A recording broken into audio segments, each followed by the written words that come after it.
यज्जाग्रतो दूरमुदयति दैवं तदुसुप्तस्य तथैवैति। दूरङ्गमं ज्योतिषां ज्योतिरेकं तन्मे मनः शिवसङ्कल्पमस्तु। सुसारथिरश्वानि वियन्मनुष्यान्ने नियतेभिषुभिर्वाजिनीव। हृत्प्रतिष्ठं यदजिरं जविष्ठं तन्मे मनः शिवसङ्कल्पमस्तु।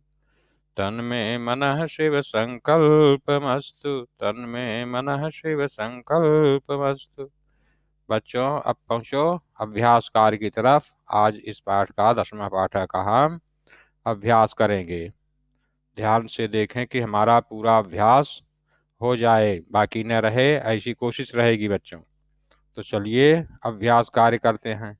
पहले एक यहाँ पर पेज हम लाते हैं, इसमें अभ्यास कार्य करेंगे बच्चों।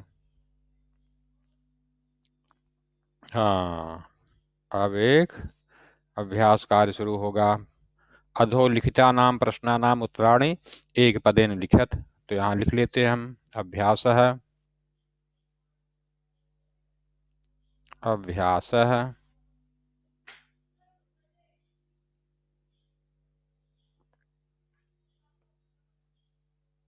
पहला अभ्यास लिखेंगे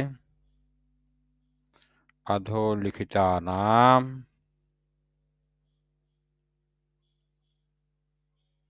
अधोलिखिता नाम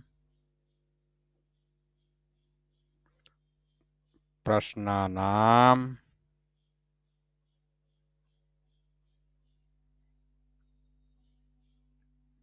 उत्तराणि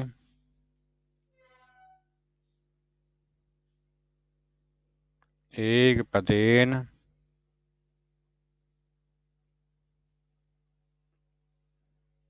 लिखत। मतलब एक पद में इनके उत्तर हमको लिखने होंगे बच्चों। प्रश्न और उत्तर। तो पहले प्रश्न एक। प्रश्न है, ध्यान से समझते चलेंगे। नृणाम संभवे कौ क्लेशम सहेते।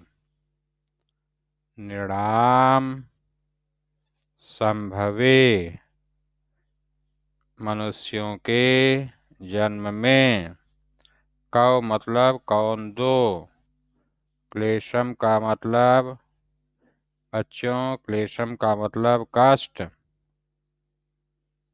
क्लेशम, और सहेते का मतलब सहते हैं। तो आपने पढ़ा है कि बच्चों के जन्म और पालन पोषण में माता पिता जो कष्ट उठाते हैं उसका बदला 100 वर्ष में भी नहीं चुकाया जा सकता। तो यहाँ लिखेंगे उत्तर में लिखेंगे माता पितरौ।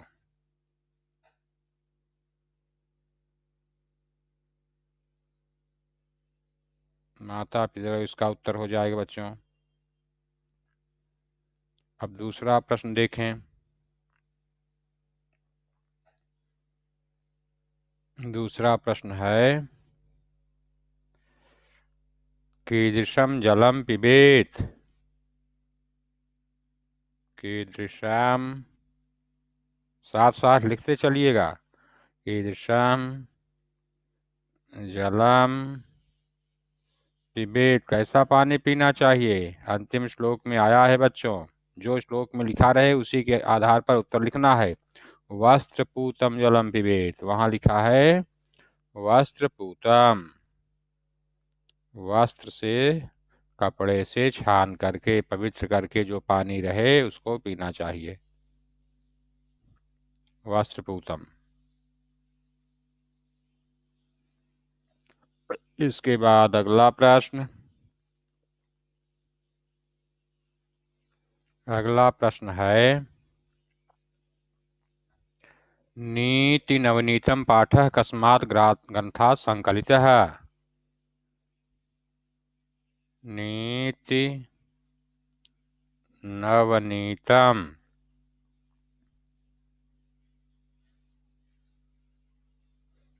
पाठः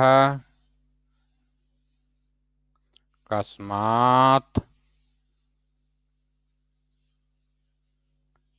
ग्रंथात किस ग्रंथ से, किस पुस्तक से।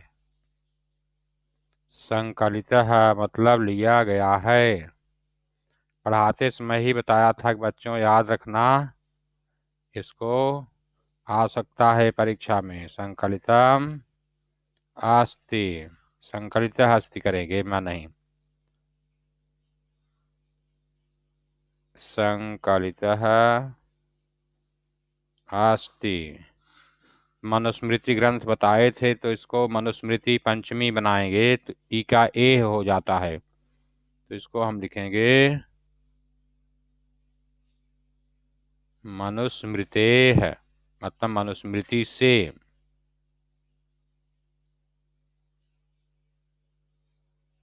मनुस्मृतेः लिख सकते हैं या मनुस्मृति ग्रंथात लिख सकते हैं।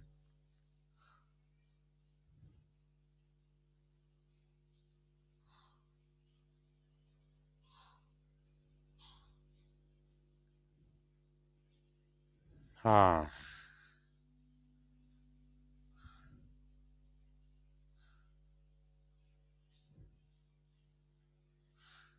इसके बाद अगला प्रश्न।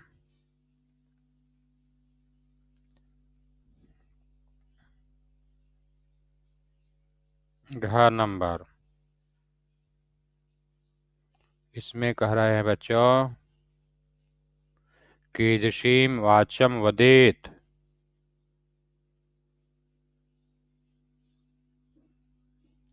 कीदृशीं वाच्यं वदेत्।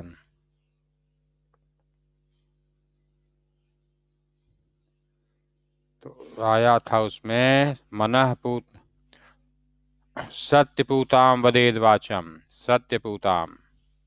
हम इसको लिख सकते हैं सत्य पूताम, सत्य से जो पवित्र कर दी गई है, सत्य जिसमें भरा हुआ है, ऐसी वाणी हमें बोलना चाहिए। अब इसके बाद हम अगला घ नंबर लिखेंगे। घ हो गया घ नंबर प्रश्न बच्चों। इसमें है दुखम किम भवति। दुखम किम भवति, किसको दुख कहते हैं। दुखम किम भवति, तो इसका उत्तर है सर्वम परवशम दुखम।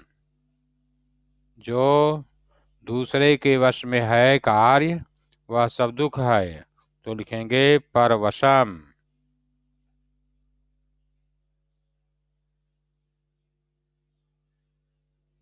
परवशम सत्यपूताम।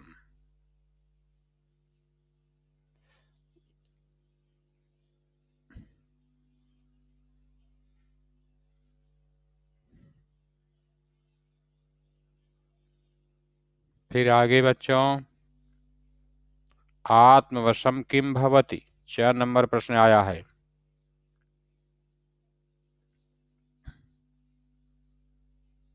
जो अपने वश में होता है वो क्या होता है। कहा कि अपने वश में जो होता है वह तो सुख होता है। किम भवति, तो बताएंगे आप सुखम।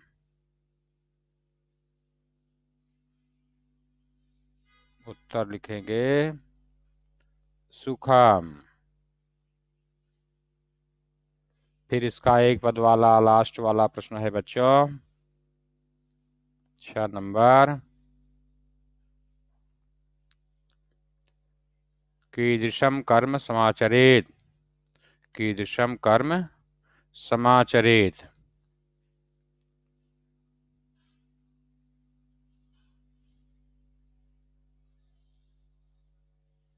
ऐसा कार्य करना चाहिए।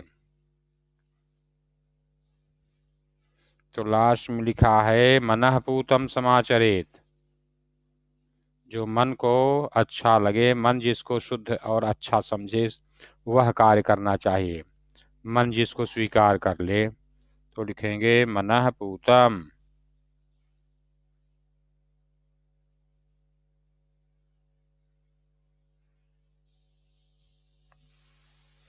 तो हमने इस तरह पहले अभ्यास का एक पद में देखिए उत्तर किया, एक बार मिला लीजिए कहीं छूटा न हो।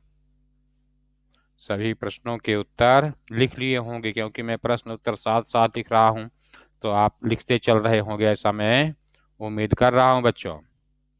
अब दूसरा वाला प्रश्न देखेंगे, दूसरे वाले में आएंगे जिसमें कहा है अधोलिखितानि अधोलिखितानि प्रश्नानाम उत्तराणि। अधोलिखिता नाम होना चाहिए, गलत छप गया है। अधोलिखितानाम प्रश्नानाम उत्तराणि पूर्णवाक्येन लिखत। अभी एक पद में था। दूसरा, अधो लिखिता नाम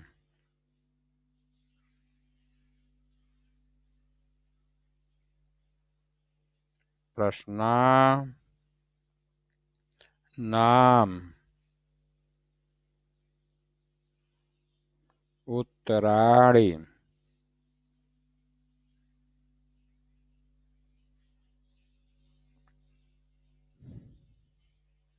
एक पदे, एक पदे नहीं बच्चों, एक पदे नहीं है, पूर्ण वाक्य न,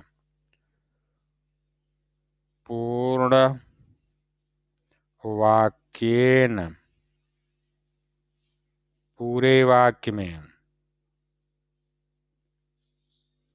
लिखत मतलब लिखिए।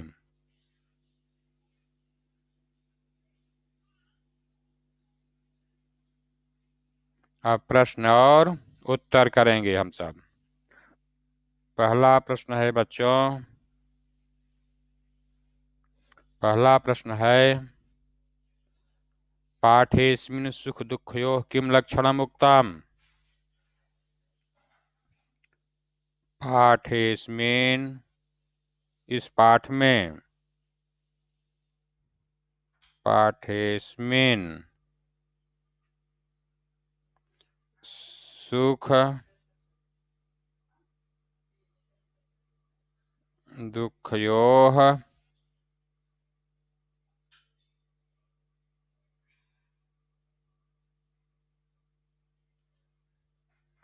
किम लक्षणम् उक्तम। सुख और दुख का क्या लक्षण बताया गया है। अब यहां लिख देंगे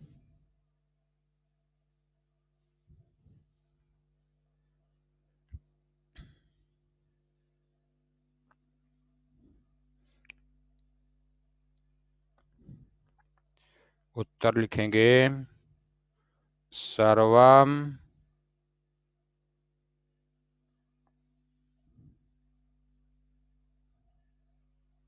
आत्मवशम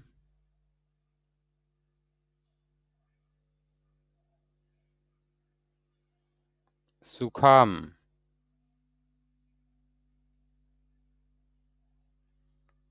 सर्वम पर वशम च सुखम इति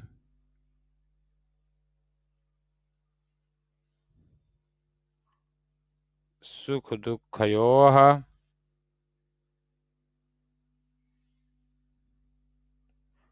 इति सुख दुःखयोः लक्षणम्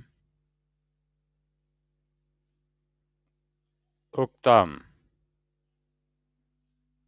पाठेस्मिन भी जोड़ सकते हैं, नहीं लिखे तो कोई मतलब नहीं, उसका भी इसमें भाव आ जाएगा। सभी अपने वश में रहने वाला सुख है और सभी दूसरे के वश में रहने वाला दुख है। यहाँ थोड़ा सा सुधार करेंगे।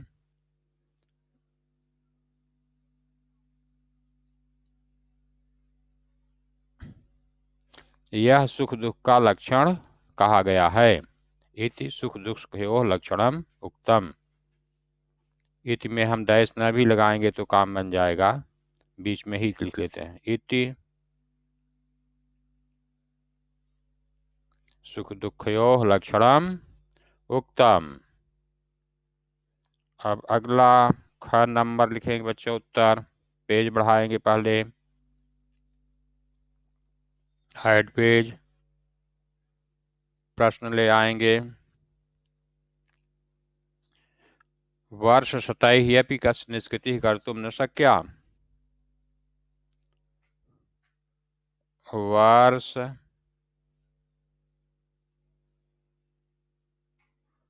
शतैः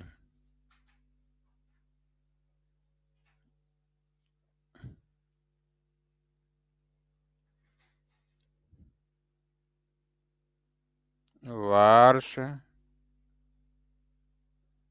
शतैः अपि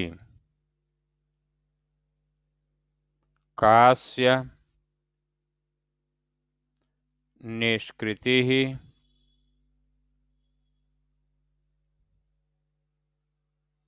कर्तुं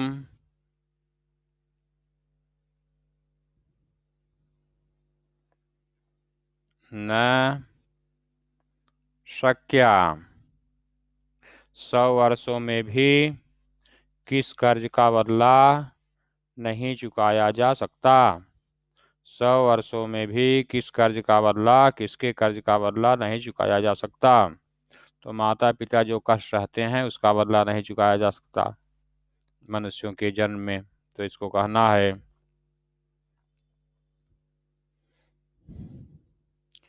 नृणाम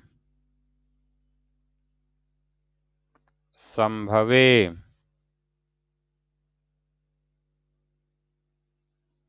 माता पितरौ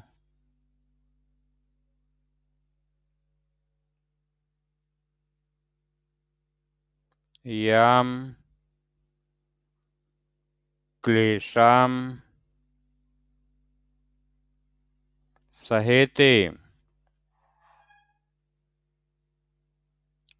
मनुष्यों के जन्म में माता पिता जो कष्ट उठाते हैं, तस्य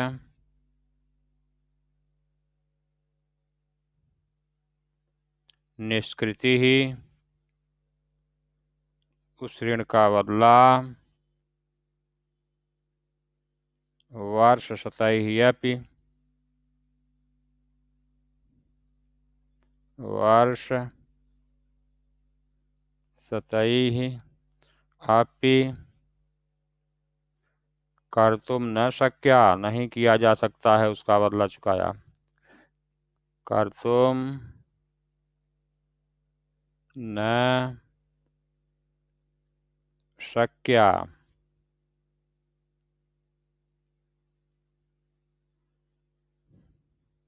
नहीं चुकाया जा सकता, उसका बदला नहीं चुकाया जा सकता वर्ष शतैः 100 वर्षों में भी।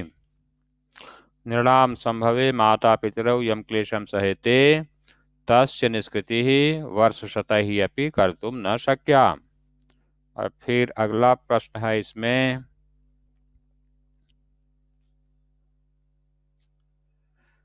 त्रिषु तुष्टेषु तपः समाप्यते वाक्येऽस्मिन् त्रयः के सन्ति।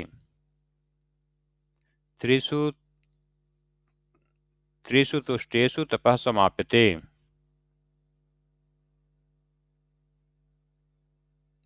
त्रिषु तुष्टेषु तपः समाप्यते।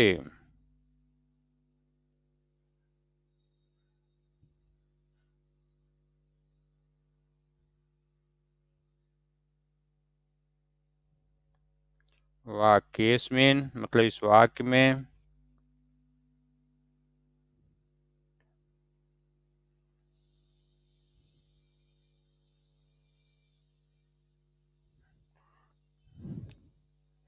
वाक्येऽस्मिन् त्रयः के सन्ति। त्रयः के सन्ति। कहा कि तीनों के संतुष्ट हो जाने पर तपस्या पूरी हो जाती है। तो इस वाक्य में तीन कौन कौन हैं? तो कहा कि इस वाक्य में तीन, लिखेंगे उत्तर, वाक्येस्मिन्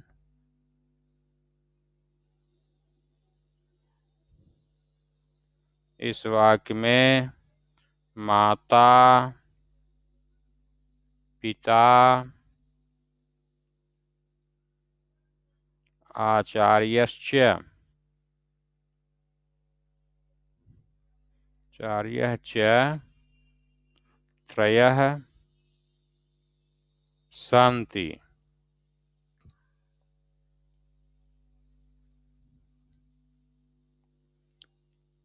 न भी लगाएंगे कि इन्वर्टेड कामा तब भी होगा। त्रयः सन्ति, ये तीन हैं। आगे प्रश्न है, कीदृशं कर्म अस्माभिः कीदृशं कर्म कर्तव्यम्?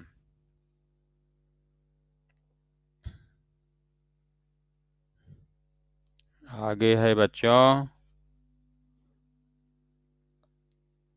घ नंबर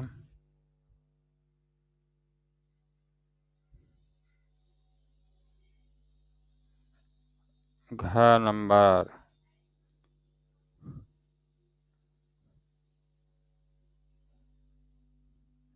हाँ, अब आ रहा है घ नंबर। अस्माभिः अस्माभिः कीदृशं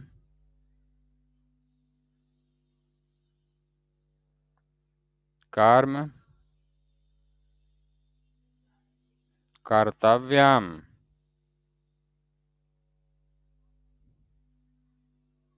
तो बताया गया है जिस काम को करने से अंतरात्मा को संतुष्टि मिले, हमको वैसा कर्म करना चाहिए।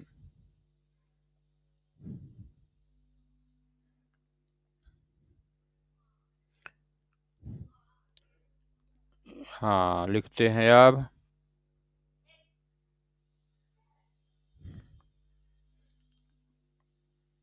यत् कर्म कुर्वतः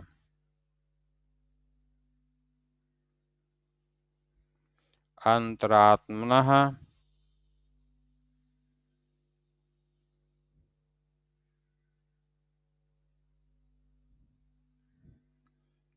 परितोषः स्यात्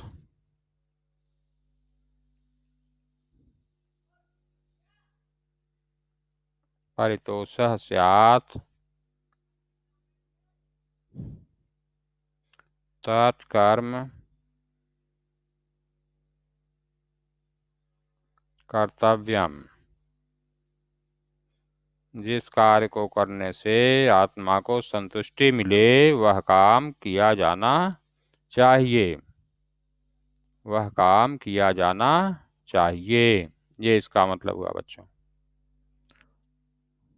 लिखते चलेंगे साथ में, क्योंकि मैं समय लगा कर लिख रहा हूं, तो और ये नहीं कि बैठे रहें बाद में लिखें। अब अगला प्रश्न देखिए।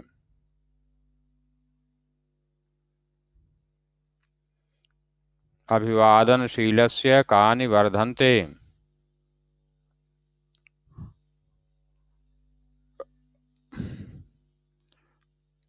अभिवादनशीलस्य प्रणाम करना जिसका स्वभाव है, ऐसे मनुष्य की क्या चीजें बढ़ती हैं?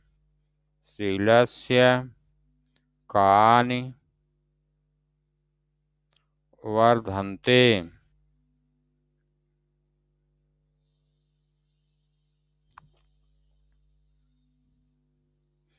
अब लिखेंगे अभिवादनशीलस्य, श्लोक के अनुसार लिखेंगे बच्चों। अभिवादनशीलस्य पढ़े हैं अभिवादनशीलस्य नित्यं वृद्धोपि सेविनः चत्वारि तस्य वर्धन्ते आयुर्विद्या यशो बलम। तो यही बात बताना है।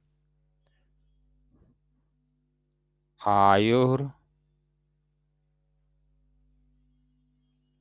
विद्या यशो, यशः लिखेंगे, अलग अलग संधि नहीं करेंगे, अलग ही रख रहे हैं।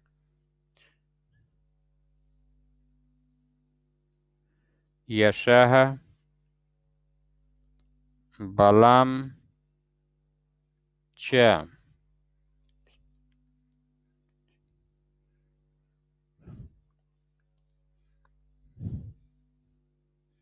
एतानि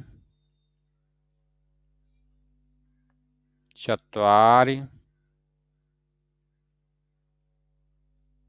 वर्धन्ते, ये चार बढ़ते हैं।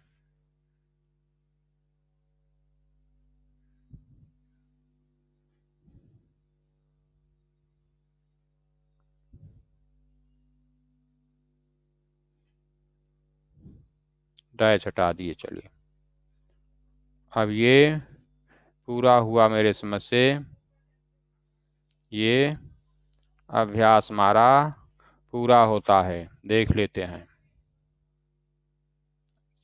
अभी एक और है, सर्वदा के शाम प्रियम कुर्यात, एक और है बच्चों, एक और है।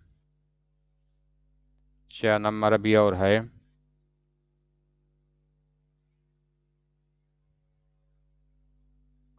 सर्वदा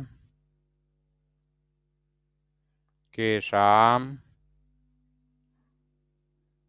प्रियम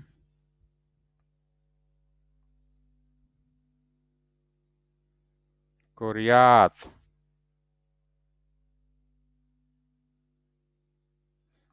हमेशा किनका प्रिय करना चाहिए। लिखता यहाँ पर, अब उत्तर लिखेंगे। बताया है तयोः नित्यम प्रियम कुर्यात आचार्यस्य सर्वदा, मतलब दोनों का, माता पिता का और आचार्य का प्रिय करना चाहिए। तो लिखेंगे सर्वदा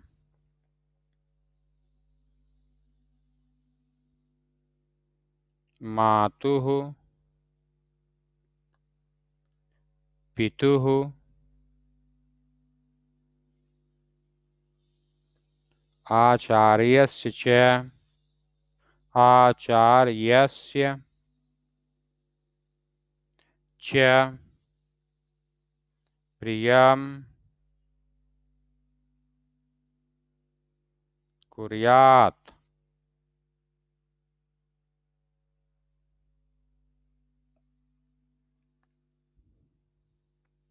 ये अब पूरा होता है अभ्यास।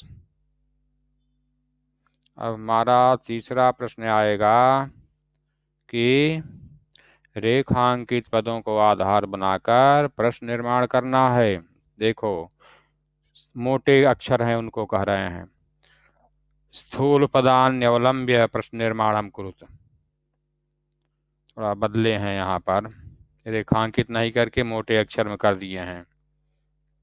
स्थूल पदान्यवलंब्य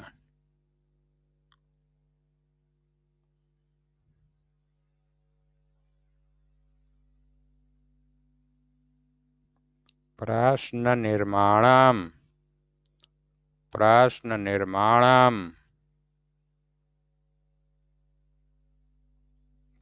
कुरुत।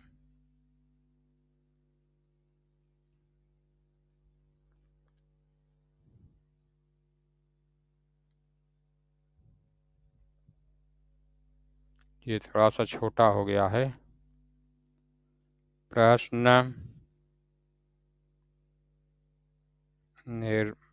निर्माणम कुरुत।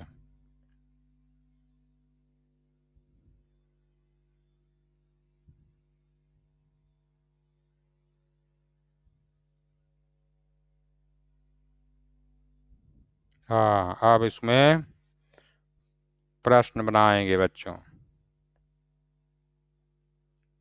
पहला है इसमें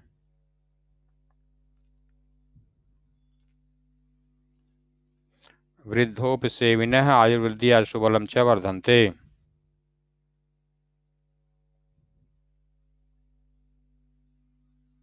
ये है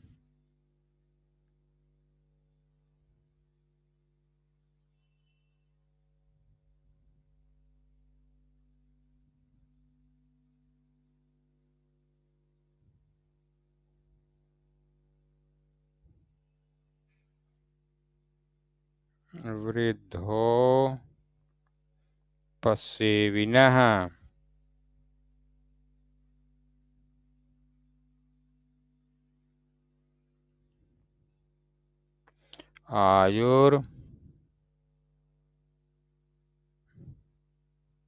आयुर्विद्या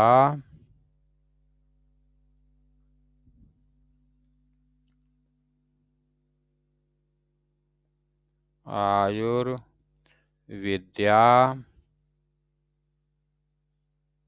यशो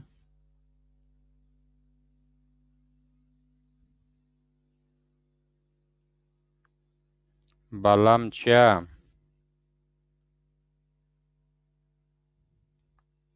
वर्धन्ते। अब देखो यहाँ पर वृद्धोपसेविनः मोटे अक्षर में है, इसी को बदलना है हम लोगों को।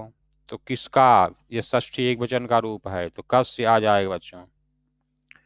कस्य मतलब किसका, किसके। आयुर्विद्या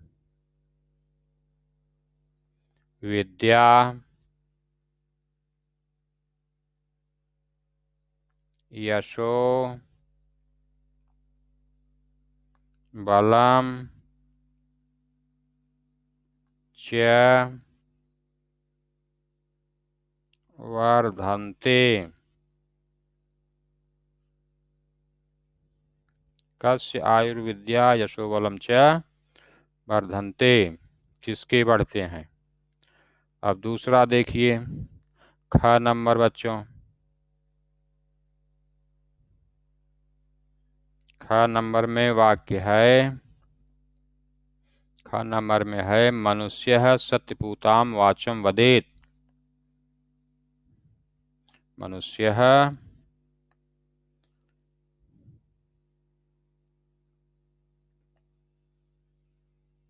मनुष्य सत्यपूताम वाचम वदेत। मनुष्य सत्यपूताम, अब सत्यपूताम थोड़ा सा स्थूल मोटे में लिखना है। सत्यपूताम वाचम वदेत, मनुष्य सत्य से पवित्र बात बोलनी चाहिए। अब मनुष्य को, अब करना है मनुष्य को कैसी बात बोलनी चाहिए। तो यहाँ पर सत्यपूताम की जगह कीदृशीम, कैसी आना चाहिए। तो लिखेंगे, क्योंकि स्त्रीलिंग शब्द है और द्वितीय एक वचन है, तो स्त्रीलिंग द्वितीय एक वचन में कीदृशीम। मनुष्य कीदृशीम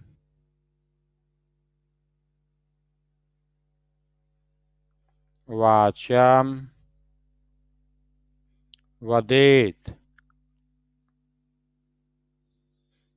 मनुष्य को कैसी वाणी बोलनी चाहिए। कीदृशीम वाचम वदेत, कैसी वाणी बोलनी चाहिए। अब आगे आगे बच्चों अभी बढ़ाएंगे। ग नंबर,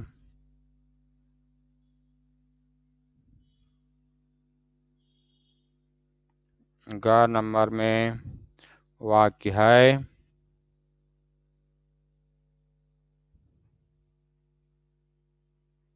ग नंबर है त्रिषु तुष्टेषु सर्वं तपः समाप्यते। त्रिषु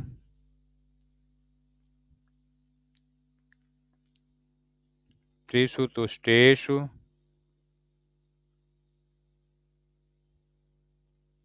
सर्वाम तपः समाप्यते समाप्यते।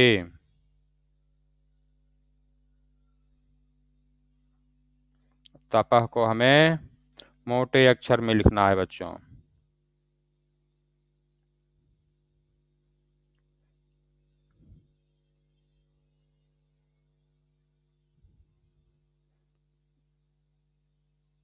तपः बहुत मोटा हो गया, इसको थोड़ा सुधार देते हैं।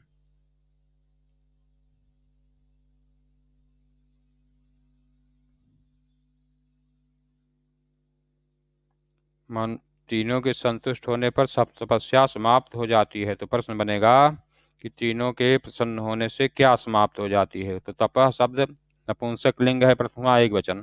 तो नपुंसक लिंग प्रथमा एक वचन में किम आएगा, तो लिखेंगे त्रिषु तुष्टेषु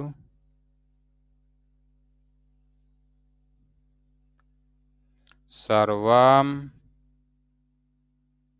किम समाप्यते। सब क्या समाप्त हो जाती है। अब हम घ नंबर में पहुंचते हैं बच्चों। घ नंबर में प्रश्न है, माता पितरौ नृणाम संभवे अकथनीयम क्लेशम सहेते। नृणाम संभवे अकथनीयम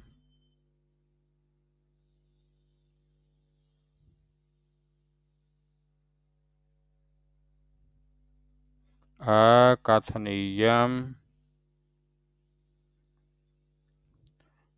क्लेशम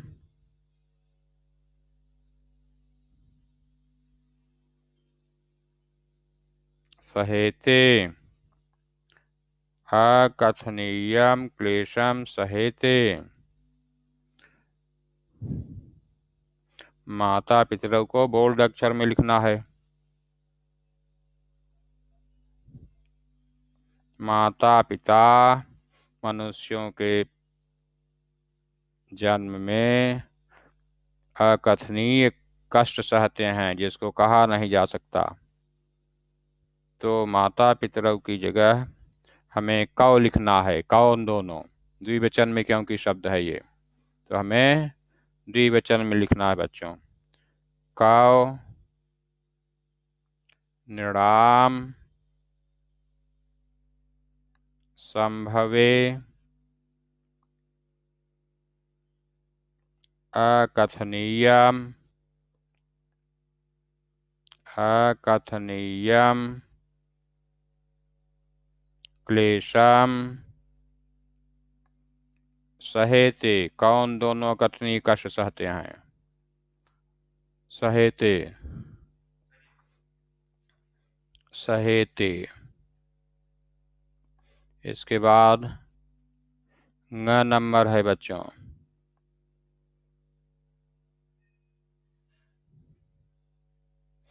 तयोः नित्यम प्रियम कुर्यात्। प्रश्न है,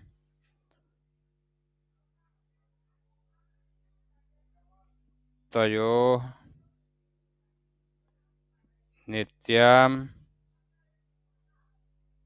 प्रियम कुर्यात्। अब तयोः को थोड़ा सा बोल्ड कर देंगे।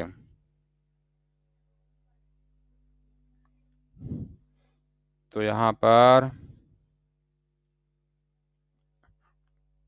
उन दोनों का नित्य प्रिय करना चाहिए। तो प्रश्न बनेगा किन दोनों का। कयोः नित्यम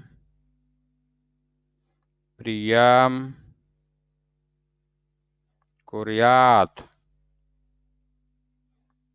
किन दोनों का हमेशा प्रिय करना चाहिए। तो इस तरह से ये देखिए प्रश्न निर्माण का कार्य हो गया बच्चों, ये कार्य हो गया। एक साथ पूरा प्रश्न का उत्तर देख लीजिए और आज यहीं पर इस कार्य को रोकेंगे। अगले दिन फिर इसके आगे कार्य बढ़ेगा, अच्छे से नोट कर लेंगे, इतना कार्य पूरा कर लेंगे जिससे अगले दिन हम इसके आगे का अभ्यास पूरा कर लें बच्चों। तो सब इसको नोट करें और तैयारी के साथ फिर अगले दिन आएंगे। सर्वेभ्यो धन्यवादाः।